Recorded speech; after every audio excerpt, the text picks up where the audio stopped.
충격적인 소식입니다. 해발 2,500m, 영하 20도의 죽음의 설산에서 믿을 수 없는 일이 벌어졌습니다.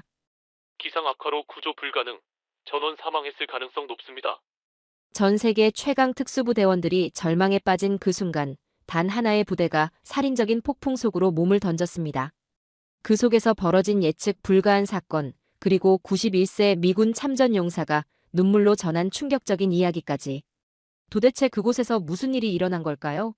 상상조차 못할 반전, 지금 공개합니다. 딱 1초만요. 좋아요와 구독 꾹 부탁드립니다. 북미 대륙 서부의 험준한 고산지대, 해발 2,500m가 넘는 이곳에 세계 각국의 특수부대원들이 모여들고 있었습니다. 임시 조성된 베이스 캠프에는 긴장감 넘치는 공기가 감돌았죠. 2주간 진행될 국제 특수부대 대회를 앞두고 각국 정예 요원들의 눈빛에서는 자신감과 승리에 대한 갈망이 느껴졌습니다. 저는 미 육군 특수부대 그린벨의 소속 윌리엄 카슨 대위입니다. 우리 팀은 방금 베이스 캠프에 도착했고 곧바로 장비 점검에 들어갔습니다. 주변을 둘러보니 중국 인민해방군, 일본 자위대 등 쟁쟁한 각국 특수부대들이 속속 등장하고 있었죠. 대회 총책임자인 로저스 준장이 단상에 올랐습니다. 여러분, 이곳은 실전을 방불케 하는 극한의 훈련장입니다. 앞으로 2주 동안 여러분의 체력과 전술, 그리고 동료애가 혹독하게 시험받게 될 것입니다. 참가국 명단을 확인하던 중 문득 한 팀이 눈에 들어왔습니다. 대한민국 특전사였죠. 할아버지께서 한국 전쟁 참전 이야기를 자주 하셨던 기억이 스쳐 지나갔지만 별다른 의미를 두진 않았습니다. 이번 대회는 당연히 미군과 중국군, 일본군의 3파전이 될 거라고 생각했죠. 갑자기 귀빈석에서 들려오는 휠체어 바퀴 소리에 고개를 돌렸습니다. 91세의 할아버지, 존 카슨 할아버지이셨습니다. 내가 본 한국군은 절대 물러서지 않았지, 라고 말씀하시며 문득 한국군 팀을 바라보셨습니다. 산들바람에 각국의 깃발이 나부끼는 가운데 저는 우리 팀원들과 함께 작전 계획을 검토하기 시작했습니다. 베이스 캠프 주변으로 펼쳐진 험준한 산악 지형이 우리를 시험하기 위해 기다리고 있었습니다. 고도 2,500m의 훈련장에서는 산소마저 희박했죠. 첫날 저녁 각 팀별로 배정된 숙소에서 장비를 정비하며 내일을 준비했습니다. 옆 텐트에서는 중국군 특수부대원들의 우렁찬 목소리가 들려왔고 맞은편에서는 일본 자위대가 조용히 장비를 점검하는 소리가 들렸습니다. 그때 한국군 팀이 지나가는 모습이 보였습니다. 한국 대표 특전사 팀장인 이영호 중령을 필두로 한 그들은 묵묵히 자신들의 임무에 집중하는 듯 했습니다. 특별히 눈에 띄는 것도 과시하는 것도 없었죠. 그저 차분히 준비하는 모습이었습니다. 밤이 깊어갈수록 캠프는 적막에 잠겼지만 긴장감만은 점점 고조되고 있었습니다. 내일부터 시작될 대회를 앞두고 각국 특수부대원들의 숨소리가 무거워졌습니다. 텐트 천장 너머로 보이는 별들을 바라보며 생각에 잠겼습니다. 할아버지께서 늘 들려주시던 한국전 이야기가 문득 떠올랐습니다. 하지만 그때의 저는 그저 오래된 전쟁 이야기 정도로만 여겼죠. 한국군에 대한 할아버지의 깊은 존경심을 미처 이해하지 못했던 겁니다. 다음 날 아침 차가운 산악지대의 공기를 가르며 기상나팔이 울렸습니다. 드디어 대회가 시작되는 순간이었죠. 각국 특수부대원들이 일제히 움직이기 시작했고 저도 서둘러 전투복을 갖춰 입었습니다. 아침 점호를 위해 모인 자리에서 다시 한번 로저스 준장의 목소리가 울려 퍼졌습니다. 여러분은 각국을 대표하는 최정예 특수부대원들입니다. 이곳에서 펼쳐질 경쟁을 통해 서로의 실력을 확인하고 더 나은 미래를 위한 협력의 토대를 다지게 될 것입니다. 그의 말이 끝나자마자 우리 팀원들과 눈빛을 교환했습니다. 어떤 상황이 닥치더라도 우리는 최고의 실력을 보여줄 준비가 되어 있었습니다. 하늘에서는 헬기 한 대가 베이스 캠프를 선회하며 정찰을 시작했고 각 팀은 첫 번째 미션 브리핑을 기다리고 있었습니다. 이제 곧 우리 미군의 진정한 실력을 보여줄 시간이 다가오고 있었죠. 저는 마지막으로 장비를 점검하며 결의를 다졌습니다. 하지만 그때는 미처 알지 못했습니다. 이 대회가 단순한 기량의 경쟁을 넘어 제 편견과 오만함을 완전히 뒤흔들어 놓으리라는 것을 말이죠. 아침 브리핑이 시작되자 베이스캠프 회의실은 각국 특수부대의 긴장감으로 가득 찼습니다. 창밖으로는 아침 안개가 산자락을 감싸고 있었고 실내에서는 각국 대표들의 날 선 기운이 충돌하고 있었습니다. 로저스 준장의 작전 개요 설명이 끝나자마자 일본 자위대의 타카하시 소령이 자리에서 일어났습니다. 그의 목소리에는 자신감이 넘쳤습니다. 이번 대회는 아시아 최강자를 가리는 자리가 되겠군요. 우리 일본 자위대는 최신 장비와 전술로 무장하고 있습니다. 타카하시의 말이 채 끝나기도 전에 중국 인민해방군의 우청웨이 대령이 끼어들었습니다. 아시아 최강이라면 우리 중국군을 빼놓을 수 없겠지요. 특히 산악작전은 우리가 북한 접경 지역에서 수없이 훈련해온 분야입니다. 두 사람의 말에는 노골적인 자부심이 담겨 있었습니다. 하지만 더 눈에 띄는 것은 그들이 한국군을 향해 던지는 날카로운 시선이었죠. 타카하시가 다시 입을 열었습니다. 한국군은 어떻습니까? 늘 미군 뒤에서 배우기만 했으니 이번에도 힘들겠죠? 우청웨이도 가세했습니다. 아마도 그렇겠죠? 한국군은 독자적인 전술도 기술도 없지 않습니까? 미군이 가르쳐준 것을 그대로 따라하기만 하는 군대니까요. 회의실 안에 침묵이 내려앉았습니다. 모든 시선이 한국 특전사의 이영호 중령에게 쏠렸죠. 저는 그가 어떤 반응을 보일지 궁금했습니다. 하지만 이영호 중령의 반응은 예상과 달랐습니다. 그는 천천히 자리에서 일어나 차분한 목소리로 말했습니다. 훈련장에서 뵙겠습니다. 단 한마디였습니다.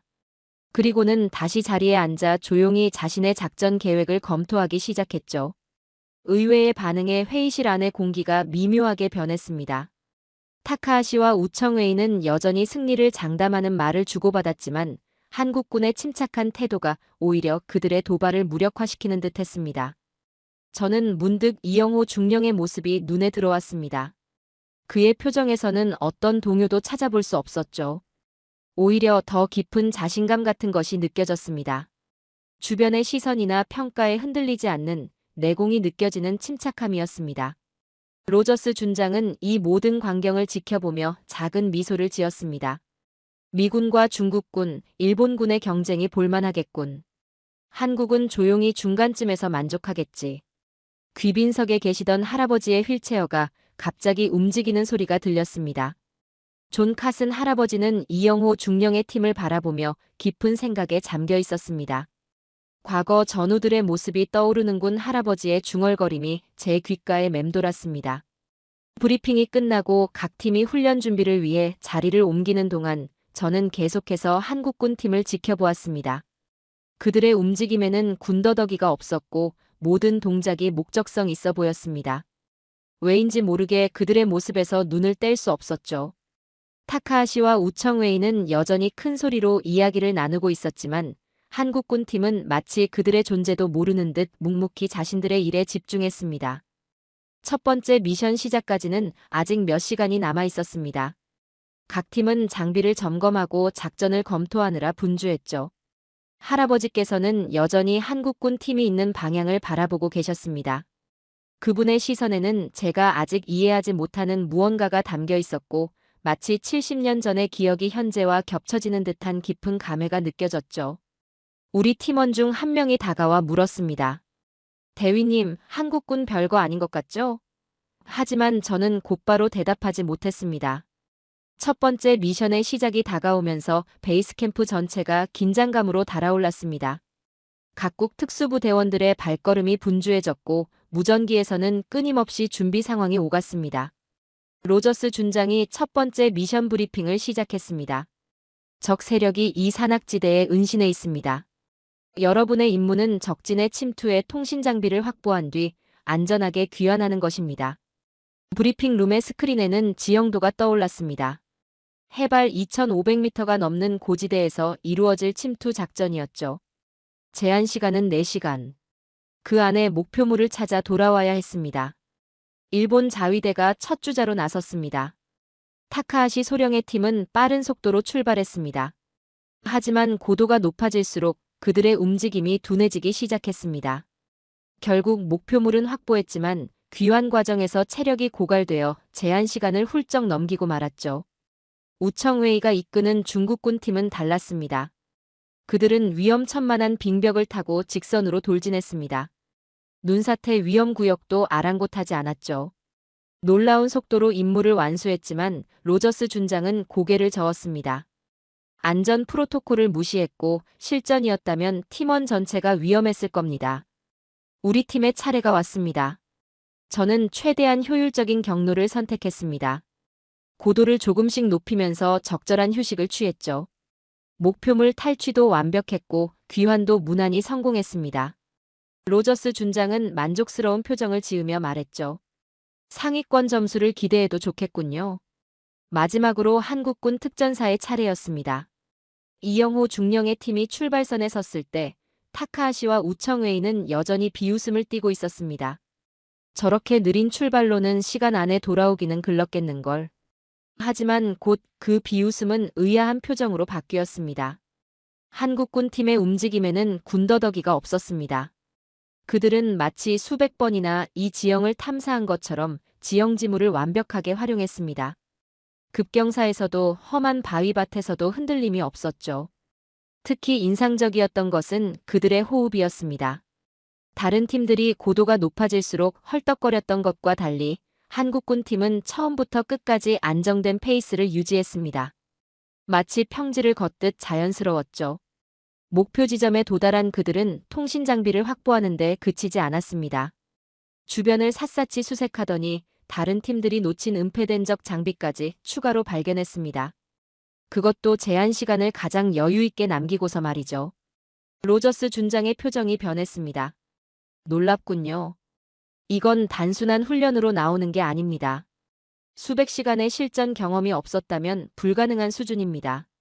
저는 그제야 깨달았습니다.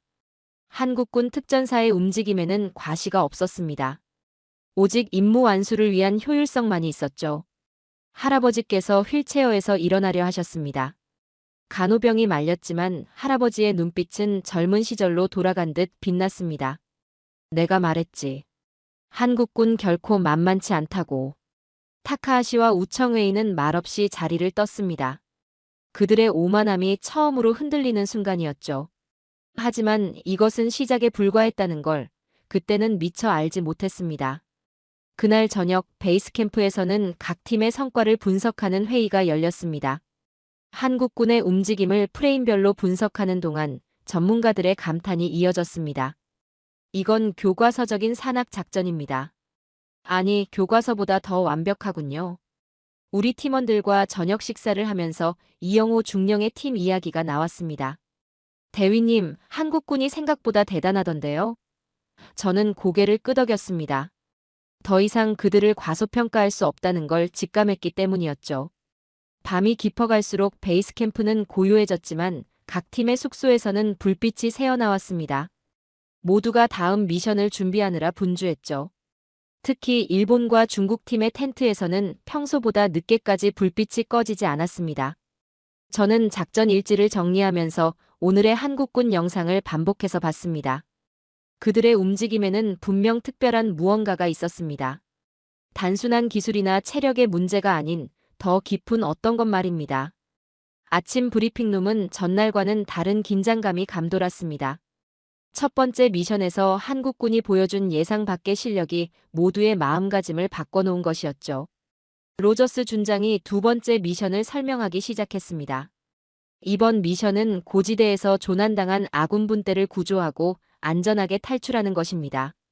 실제 산악 구조 능력을 평가할 것이며 인질 구출과 유사한 상황이 연출될 겁니다.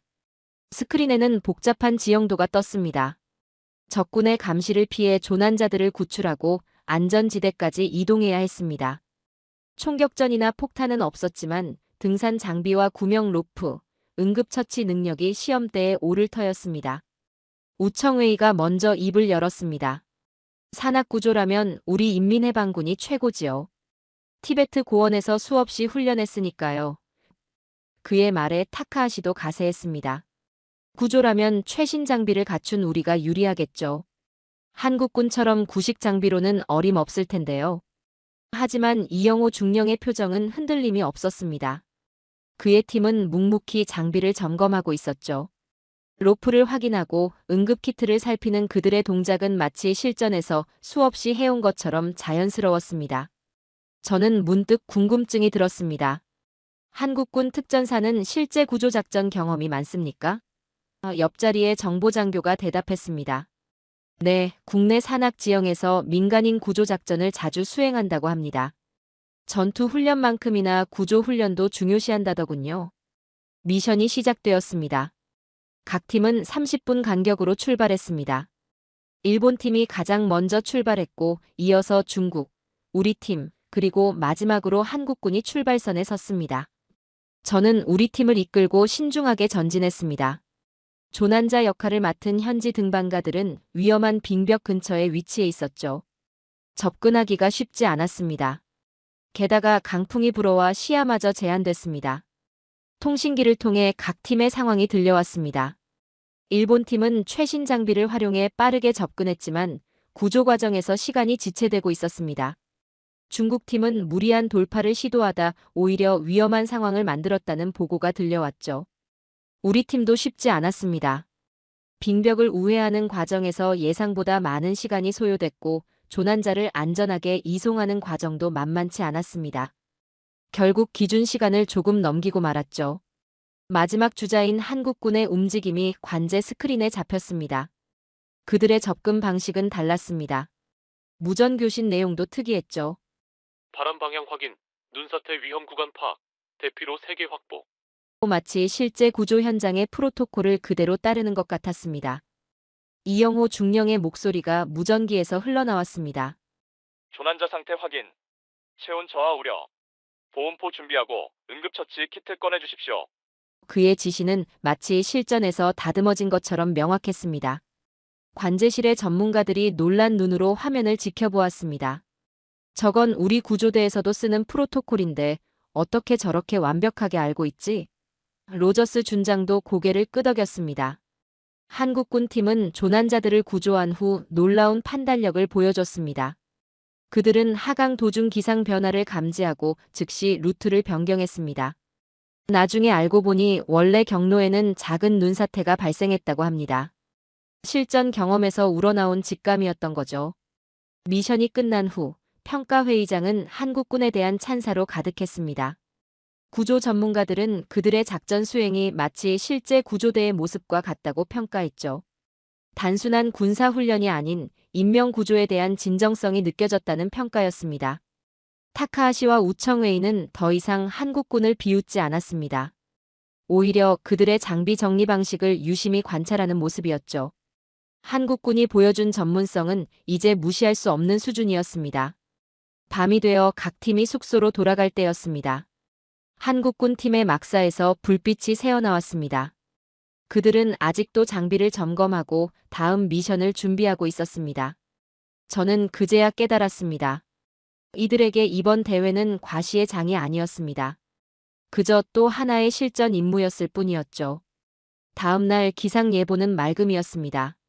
하지만 고산지대의 날씨는 예측할 수 없는 법이죠. 갑자기 몰아친 눈보라가 베이스 캠프를 뒤덮기 시작했습니다. 시야는 5m도 확보하기 힘들었고 기온은 급격히 떨어져 갔습니다. 로저스 준장의 얼굴이 굳어졌습니다. 통신팀, 각 팀의 위치를 즉시 파악하라 하지만 무전기에서는 잡음만 들려왔습니다. 폭설로 인해 일부 지역의 통신이 두절된 상태였습니다. 관제실의 대형 스크린에는 각 팀의 마지막 위치가 표시되어 있었습니다. 일본 자위대 팀이 북쪽 능선에서 훈련 중이었고 중국군 일부가 동쪽 계곡에서 정찰 훈련을 진행하고 있었죠. 모두 위험구역에 있었습니다. 준장의 목소리가 다시 울렸습니다. 전팀 긴급 철수. 대회는 즉시 중단한다. 베이스 캠프의 긴급 경보가 울리기 시작했습니다. 하지만 이미 늦었던 걸까요? 무전기에서 끊어질 듯한 목소리가 들려왔습니다. 여기는 타카하시 소령. 우리 팀이 고립됐다. 눈사태로 인해 퇴로가 막혔습니다. 이어서 중국군 팀에서도 구조 요청이 들어왔습니다. 폭설로 인한 저체온증 증상을 호소하는 대원도 있다고 했죠. 로저스 준장이 즉시 구조 헬기를 요청했지만 기상 조건이 최악이었습니다. 상황실은 순식간에 혼돈에 빠졌습니다. 각국 지휘관들이 목소리를 높였고 비상대책을 논의하는 소리로 시끄러웠습니다. 로저스 준장은 단호하게 말했습니다. 더 이상의 구조 시도는 너무 위험하니 기상이 호전될 때까지 기다리겠습니다. 그때 이영호 중령이 앞으로 나섰습니다. 우리가 가보겠습니다. 그의 목소리는 차분했지만 단호했습니다. 우리 팀은 이런 기상 조건에서의 구조 경험이 있습니다. 동료를 저기에 두고 포기할 순 없습니다. 로저스 준장이 고개를 저었습니다. 너무 위험합니다. 지금은 모두의 안전이 우선입니다. 하지만 이영호 중령의 눈빛은 흔들림이 없었죠. 이런 상황에서야말로 특수부대의 존재 이유가 있는 것 아니겠습니까? 이야기를 듣고 저도 모르게 앞으로 나섰습니다. 사령관님, 한국군만 보낼 순 없습니다. 제가 동행하겠습니다. 로저스 준장이 놀란 눈으로 저를 바라봤습니다. 카슨 대위, 당신까지 위험해질 필요는 없소.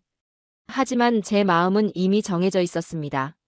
지금 우리가 가지 않으면 고립된 대원들이 위험합니다. 한국군 팀과 함께하면 가능성이 있습니다. 이영호 중령이 고맙다는 듯 제 어깨를 두드렸습니다. 이영호 중령은 이미 팀원들과 작전 계획을 세우고 있었습니다. 그들이 꺼내놓은 장비들은 마치 이런 상황을 대비한 것처럼 완벽했습니다. 눈보라 속으로 발을 내딛는 순간 저는 이상한 확신이 들었습니다. 할아버지께서 한국전에서 경험하신 그 전우회를 제가 직접 체험하게 되리라는 예감이 들었기 때문이었죠. 베이스 캠프의 불빛이 점점 멀어져 갔고 우리는 눈보라 속으로 전진했습니다. 이영호 중령이 앞장섰고 저는 그의 뒤를 바짝 따랐습니다. 한국군 특전사 대원들이 마치 하나의 생명체처럼 움직였습니다. 이영호 중령의 목소리가 무전기를 통해 들려왔습니다. 바람 방향 확인하십시오. 눈사태 우려 지역 식별해야 합니다. 대원들은 즉각 반응했습니다. 누군가는 풍향계를 꺼내 들었고 다른 대원은 지형을 살폈습니다. 우리는 천천히 하지만 끊임없이 전진했습니다. 한 발 한 발이 고통스러웠지만 한국군 특전사의 눈빛에서는 포기란 찾아볼 수 없었습니다. 첫 번째 조난 신호를 발견했습니다. 일본 자위대의 무전기 신호였습니다. 이영호 중령이 즉시 지시를 내렸습니다. 소리 탐지 시작. 라인 서치 전개합니다. 특전사 대원들이 일사불란하게 퍼져나갔습니다. 놀라웠던 것은 그들의 수색 방식이었습니다. 단순히 눈에 보이는 것을 찾는 게 아니었습니다. 눈보라 속에서도 미세한 소리를 포착하고 눈 아래 매몰된 장비를 찾아내는 그들의 기술은 실전에서 단련된 것이 분명했습니다. 한 대원이 외쳤습니다. 여기입니다. 눈더미 속에서 타카하시 소령의 팀이 발견됐습니다. 체온이 많이 떨어진 상태였습니다. 이영호 중령은 즉시 행동에 들어갔습니다. 보온포 준비하십시오. 응급처치 시작합니다. 그때였습니다. 멀리서 우르릉 소리가 들렸습니다. 이영호 중령의 얼굴이 굳어졌습니다. 눈사태입니다. 모두 대피하십시오. 하지만 아직 일본군 대원 한 명이 의식을 잃은 채 눈 속에 갇혀 있었습니다. 순식간의 일이었습니다. 이영호 중령이 의식 없는 대원에게 달려갔고 눈사태가 다가오는 소리가 점점 커졌습니다. 그를 향해 달려갔지만 그가 손을 들어 저를 막았습니다. 물러서십시오. 제가 구해내겠습니다. 눈보라 속에서 이영호 중령은 마지막 힘을 다해 일본군 대원을 끌어냈습니다. 하지만 그 과정에서 그의 다리가 바위에 끼고 말았습니다. 특전사 대원들이 달려들었지만 눈사태는 이미 코앞까지 다가와 있었죠. 이영호 중령이 소리쳤습니다. 모두 뒤로 물러서십시오. 이건 명령입니다. 하지만 특전사 대원들은 물러서지 않았습니다. 그들은 하나가 되어 중령을 끌어냈고 간신히 안전지대로 빠져나왔습니다. 잠시 후 작은 눈사태가 우리가 있던 자리를 덮쳤습니다. 이영호 중령의 다리에서는 피가 흘렀지만 그의 첫마디는 모두 무사합니까였습니다. 우리는 부상당한 이영호 중령을 부축한 채 계속해서 수색을 이어갔습니다. 그의 얼굴은 고통으로 일그러져 있었지만 입에서는 계속해서 지시가 흘러나왔습니다. 아직 중국군 팀이 남아 있습니다. 한 명도 포기하면 안 됩니다. 저는 그제야 깨달았습니다. 이것이 바로 할아버지께서 말씀하신 한국군의 모습이었습니다. 자신의 안위보다 동료의 생명을 먼저 생각하는 정신. 극한의 상황에서도 절대 포기하지 않는 의지. 그것은 70년이 지나도 변함없었습니다. 눈보라는 계속됐지만 우리의 발걸음은 멈추지 않았습니다. 이영호 중령의 다리는 점점 더 악화됐지만 그의 목소리만은 여전히 단단했습니다. 우리는 찾을 때까지 절대 포기하지 않습니다. 특전사 대원들은 번갈아가며 중령을 부축했습니다. 누구도 지친 기색을 보이지 않았습니다. 오히려 더 강한 의지가 느껴졌습니다. 그들에게 이것은 단순한 임무가 아니었죠. 인간의 생명을 구하는 숭고한 사명이었던 것입니다. 저는 문득 할아버지의 말씀이 떠올랐습니다. 한국군은 전우를 위해서라면 무엇이든 한다. 지금 제 눈앞에서 펼쳐지는 광경이 바로 그것이었습니다. 국적도 경쟁도 모두 잊은 채 오직 생명을 구하기 위해 전력을 다하는 모습을 말이죠. 새벽녘의 어둠 속에서 우리는 마침내 중국군 팀의 흔적을 발견했습니다. 눈보라는 여전히 거셌지만 한국군 특전사의 수색 기술은 그 속에서도 빛을 발했습니다. 중국군 팀은 깊은 계곡 근처에서 발견됐습니다. 우청웨이 대령과 그의 팀원들은 저체온증 상태였죠. 한국군 특전사가 즉시 응급처치를 시작했습니다. 보온포를 씌우고 비상식량을 먹이고 체온을 높이는 모든 과정이 완벽한 팀워크로 이루어졌습니다. 우청웨이가 희미한 의식 속에서 눈을 떴습니다. 그의 입술이 파랗게 질린 채 떨리고 있었습니다. 왜 우리를 도우러 왔습니까? 그의 목소리는 가늘게 떨렸습니다. 이영호 중령이 대답했습니다. 동료든 적이든 우리 군인은 사람을 버리지 않습니다. 그 말을 하는 순간에도 그의 다리에서는 피가 배어나왔습니다. 하지만 그의 눈빛만은 여전히 단단했습니다. 시간이 좀 지난 후 구조된 타카하시 소령도 정신이 들었습니다. 그는 한동안 말없이 한국군 특전사의 움직임을 지켜보았고 한국 특전사는 마치 실전에서 수없이 해온 것처럼 완벽한 구조 작업을 이어갔습니다. 기지로 돌아가는 길은 쉽지 않았습니다. 부상자들을 이송하는 과정에서 모두가 지쳐갔지만 한국군 특전사의 움직임은 멈추지 않았습니다. 그들은 번갈아가며 부상자들을 업고 서로를 독려하며 전진했습니다. 베이스 캠프가 시야에 들어왔을 때 모두의 얼굴에 안도감이 퍼졌습니다. 로저스 준장이 직접 나와 우리를 맞이했습니다. 그의 눈에는 놀라움과 감동이 가득했습니다. 할아버지께서도 휠체어를 밀고 나오셨습니다. 눈물을 흘리시며 이영호 중령의 손을 잡으셨습니다. 내가 본 한국군이 바로 이런 모습이었지. 70년이 지났어도 하나도 변함이 없구나. 의무대에서 응급처치를 받는 동안에도 타카하시와 우청웨이는 한국군을 향한 감사의 말을 멈추지 않았습니다.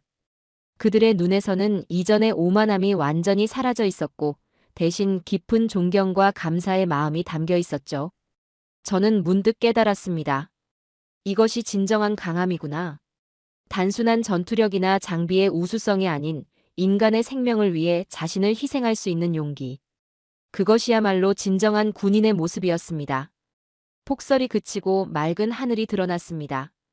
베이스 캠프에는 묘한 정막이 감돌았습니다. 대회는 공식적으로 중단되었지만 모두의 마음속에는 이미 진정한 승자가 누구인지 깊이 새겨져 있었습니다. 의무실에서는 이영호 중령의 치료가 진행되고 있었습니다. 다행히 심각한 후유증은 없을 것이라는 진단이 나왔습니다. 타카하시 소령과 우청웨이 대령도 빠르게 회복되어 가고 있었죠. 타카하시 소령이 병상에서 일어나 한국군 숙소를 찾았습니다. 이영호 중령님, 당신들이 보여준 용기와 희생정신을 절대 잊지 못할 것입니다. 제가 틀렸습니다. 진심으로 사과드립니다. 우청웨이 대령도 휠체어를 타고 찾아왔죠. 그의 목소리는 떨렸습니다. 저도 한국군을 오해했습니다. 당신들은 단순한 군인이 아닙니다. 인간의 생명을 위해 자신을 바치는 진정한 전사입니다. 저는 이영호 중령의 병상을 지키고 있었습니다. 그의 표정은 여전히 담담했습니다. 우리는 그저 군인으로서 해야 할 일을 했을 뿐입니다. 동료의 생명이 위험한데 어찌 가만히 있을 수 있겠습니까? 폐회식이 시작되었습니다. 각국 대표들이 모였고 이영호 중령은 부상에도 불구하고 자리에 앉아 있었습니다. 그때 할아버지께서 휠체어를 밀고 단상으로 향하셨습니다. 존 카슨 할아버지의 목소리가 떨렸습니다. 70년 전 한국 전쟁에서 나는 한국군과 함께 싸웠습니다. 그들은 결코 물러서지 않았고 동료를 위해 자신을 바쳤었죠.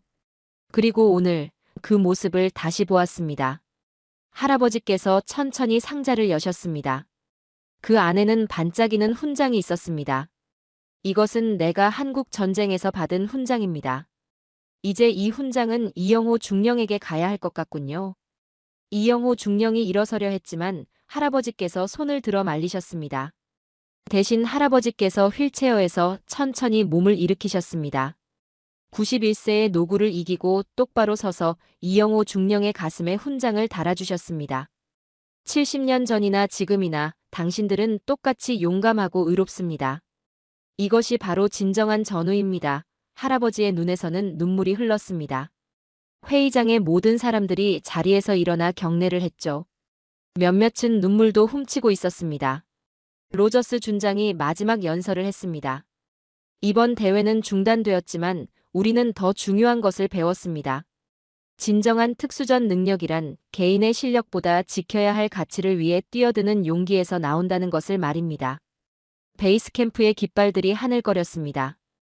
그 중에서 태극기가 가장 눈부시게 빛나는 것 같았습니다. 각국 대표들의 시선이 한국군 특전사를 향했고 그곳에는 깊은 존경과 감사가 담겨 있었습니다. 대회는 끝이 났지만 이곳에서 일어난 일들은 오래도록 기억될 것입니다. 순위와는 관계없이 한국군은 모든 이의 마음속에 진정한 승자로 남았습니다. 그들이 보여준 것은 단순한 군사력이 아닌 인류의 보편적 가치였기 때문입니다. 자, 사연은 여기까지입니다. 극한의 상황 속에서 빛을 발한 대한민국 국군의 희생정신은 70년의 시간을 뛰어넘어 세계를 감동시켰습니다. 진정한 강함이란 결국 남을 위해 자신을 바칠 수 있는 용기임을 그들은 다시 한번 증명해냈습니다. 오늘도 끝까지 함께 해주셔서 감사합니다. 재미있게 보셨다면 구독과 좋아요로 응원해주세요. 다음에도 따뜻한 이야기로 찾아뵙겠습니다. 감사합니다.